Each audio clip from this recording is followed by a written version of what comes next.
On this edition of Collier Highlights, another Collier Boulevard road improvement groundbreaking. South Regional Library hosts a book and author festival. 2 libraries begin automated checkout, and a ribbon cutting for a new linear park. These stories and more now on Collier Highlights. During the Board of County Commissioners meeting on February 24th, the presentation of the 2014 Domestic Wastewater Plant Operations Excellence Award to the North County Wastewater Reclamation Facility took place in recognition of outstanding treatment, plant operations, maintenance, and compliance. The award was presented by John Eigelhart, District Director, Florida Department of Environmental Protection. We caught up with Collier County Wastewater Division Director Beth Johnson to discuss how reusing our water plays an important role in conservation. The water reclamation facility redistributes 91% of the effluent that comes into the plant back out for irrigation water. And every bit that's used for irrigation water, of that reclaimed water that's used for irrigation water, saves our potable water supply for potable drinking uses. It's a limited supply, and we want to conserve it as much as we possibly can. Did you know only 3% of the water on Earth is fresh water and only 1% is available for human consumption? Well, you've surely noticed that development in Collier County is on the rise. Market conditions continue to indicate a need for expanded services within the Growth Management Division to maintain high levels of customer service. The Board of County Commissioners approved a recommendation to authorize the creation of 10 additional full-time equivalent positions in the Growth Management Division in response to increased customer demand. The task of meeting and increasing demand for service is carefully evaluated. We've been monitoring that very carefully, and we've been taking a very progressive approach, soft approach to saying adding staff as it warrants more work. Our inspectors are currently traveling about 80 miles a day, doing about 26 inspections a day. Industry standards about 20, so we want to get back down to a manageable workload. I mean, we're working with our partners in CBIA, and DSAC supported it, so it's a good thing. The Building Industry Association works very closely with the Growth Management Division and continually dialogue, look at ways that we can improve from the private sector, ways that growth management can improve from the public sector, because we would like a steady balance for growth within Collier County as it relates to economic sustainability. The proposed positions will be funded with current user fee reserves, require no additional fees, and have no fiscal impact on the general fund. On February 21st, the South Regional Library on Lely Cultural Parkway hosted the Author and Book Fest. The public joined 37 local authors to discuss, celebrate, and discover books for adults, children, and teens. The event highlighted the strong book culture that exists here in Collier County. People in Collier County love to read books, and they love to read all kinds of books. Fiction books, nonfiction books, craft books, how-to books, you name it. So clearly, this is very important that we have something like this, not only because of the fact that people are readers, but because of the fact that people want to support local authors in the community. Part of the fun is meeting fellow authors. When you write a book, you feel as if you're in a kind of a freakish category, that nobody else has really done this. When you meet the other authors, it's wonderful. You're all talking the same language.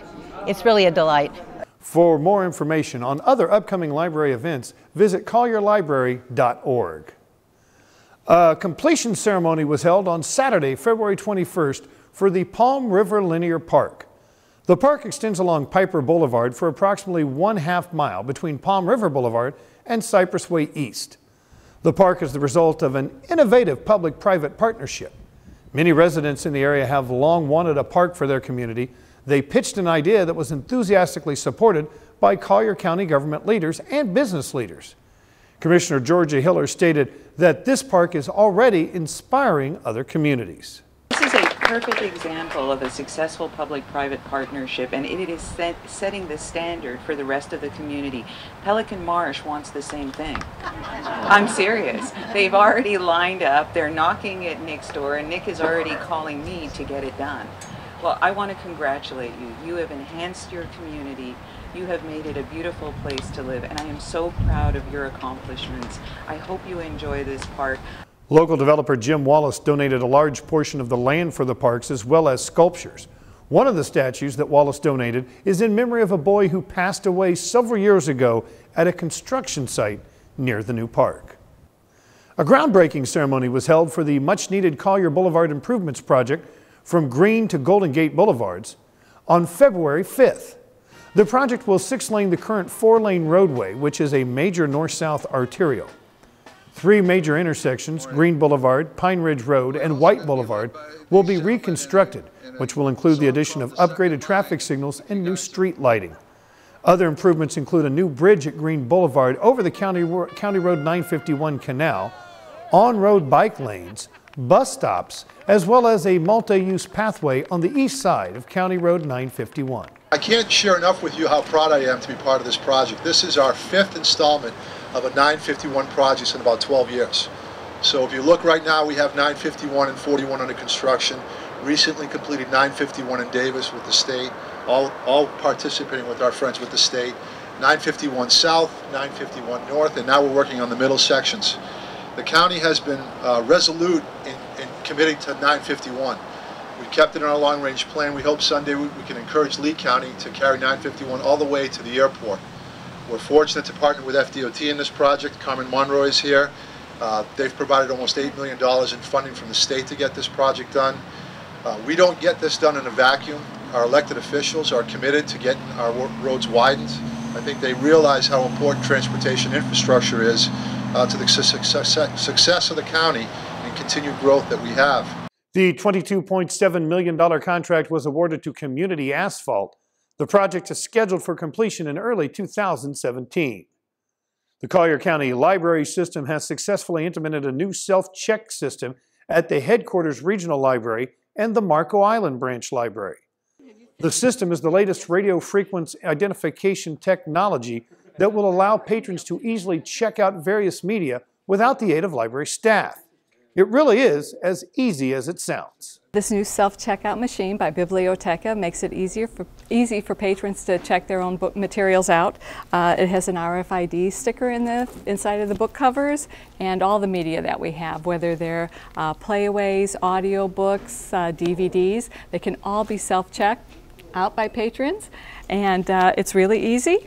To check out items, you simply lay it on the shelf, you scan your library card, and within 2 or 3 minutes tops, all your materials are checked out.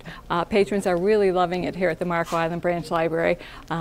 Especially on Mondays and Fridays, we have long lines of patrons, so they're glad when they can take a book off our hold shelf right over here that they've reserved, and they can come right over to the self-check station, and within a minute or two, they're checked out and they're off to read.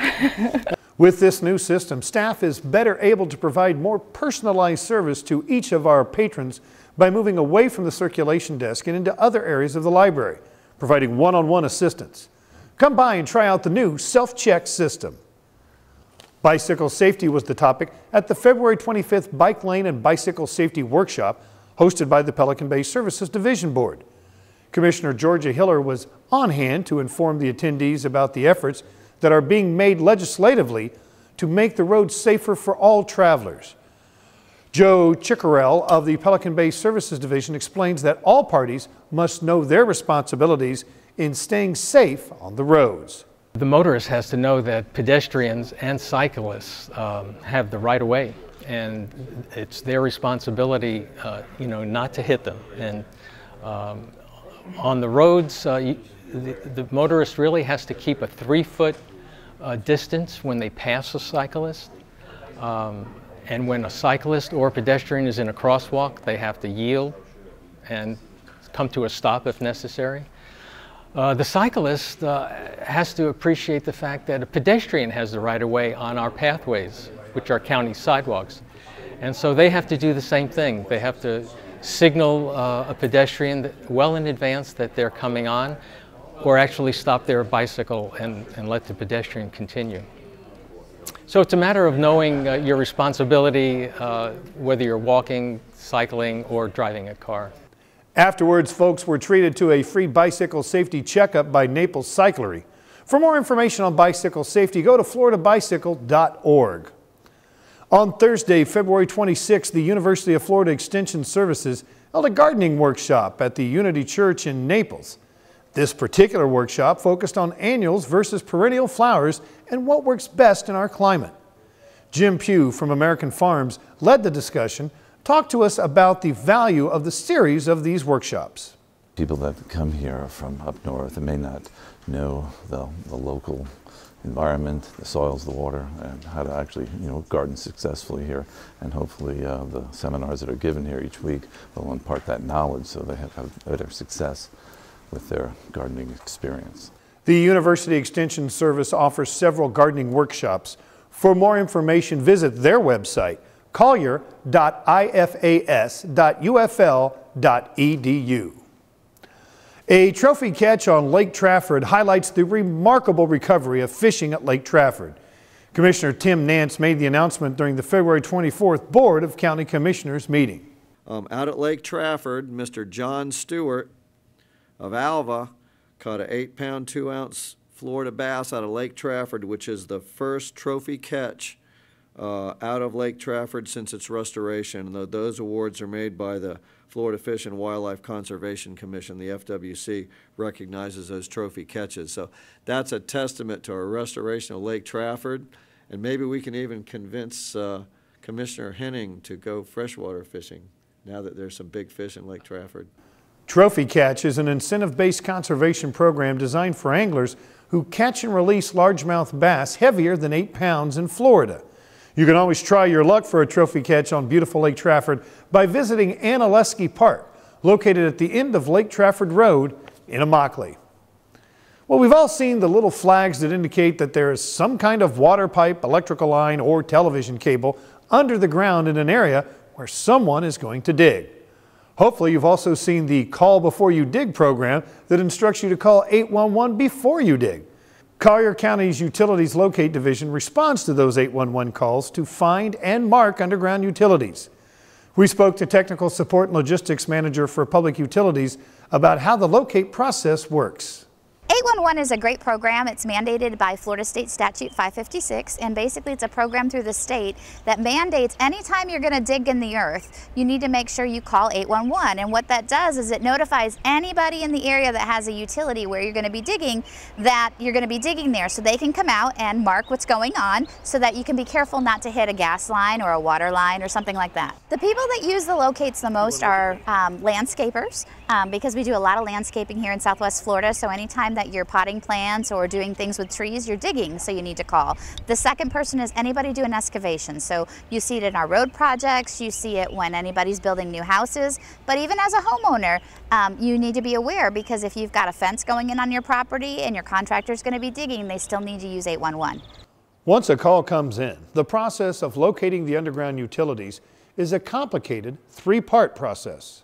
Locating underground utilities is a little tricky for water and wastewater because they're underground and you can't see them. And we have about 1,100 miles of water pipeline and about 900 miles of wastewater pipeline. So to locate them, we use something called a ground penetrating radar, which is, it looks a lot like a lawnmower. And you take that device and we think of it like a pipe finder, or if you guys are familiar with your with a boat, we call it a fish finder. And basically it goes and says pulses out, and it will show you in a bump on a graph if there's any pipes underground. So we're able to use that. We also use blueprints. So the guys scale off of the blueprints and they measure off to find where they are. And then we use what we call visual cues. So for example, over here we have a fire hydrant. A fire hydrant is a visual cue that there's a water line very close by. You may see air release valves, or you'll see other things, lift stations. Those type of things are things that also help us reference where pipes are underground. The different color flags represents different utilities. For example, blue is potable water while red is power related. The flags all have the number 252-5924, which is the number to call if you have any questions about locate flags or if you have accidentally removed flags. Now, Utilities Locates also want you to know that the flags will be picked up once the job is completed. One of Collier County's greatest assets are our incredible beach parks. Let's take a quick tour.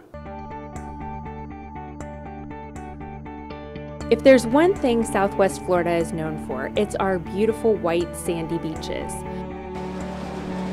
Collier County has 17 miles of beaches, 3 of which are open to the public as parks and recreation beach parks and beach accesses. The beach parks offer visitors more than just sand and surf. Let's take a look at the ways you can play, connect, and discover some of Collier County's most beautiful beach parks.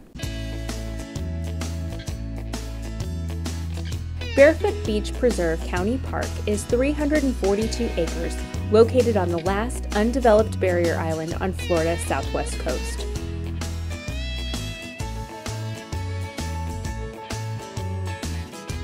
Tidal creeks and mangrove swamps separate it from the mainland and serve as a breeding area and nursery for sport and commercial fish and shellfish. The park boasts 8,200 feet of beach and is home to numerous plants and animals, including the protected gopher tortoise and nesting sea turtles in the summer. There's also a butterfly garden. Take a guided nature walk on the park's 1-mile nature trail or rent equipment and buy lunch at the concession stand. The park also boasts showers, a picnic area, bathrooms, and offers beach wheelchairs. The 10 acres of Connor Park, located off 111th Avenue North in North Naples, spans 2 strips of land on either side of Bluebell Avenue. The park offers parking for the nearby beaches, walking paths, and fishing in the Turkey Bay Channel. A walking path under the bridge that spans the Turkey Bay Channel connects the parking on the north side with the park facilities on the south side. A continuation of the bridge links Connor Park to Delnor Wiggins State Park for beach access. The park features a 3/4 of a mile walking trail and an open play area.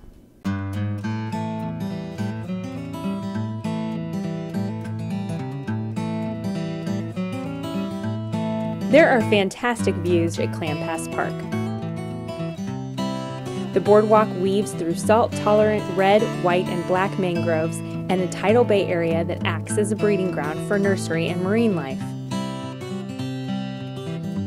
Birds, including eagles, hawks, and osprey, abound in the park. Don't want to walk all that way? Take the free tram, which runs continuously from 8 a.m. to sundown, or paddle to the beach in a canoe from the launch near the park's parking lot. Once you get there, you can get food and drinks and eat in the picnic area and rent beach equipment.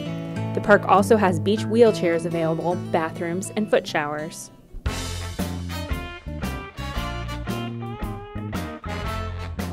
This 5-acre park is within walking distance to hotels, shopping, and restaurants, making it one of the community's most popular beach parks. It has plenty of vegetation and wildlife, as well as showers, bike racks, and bathrooms. A 375-spot public parking garage allows visitors to park steps away from the beach.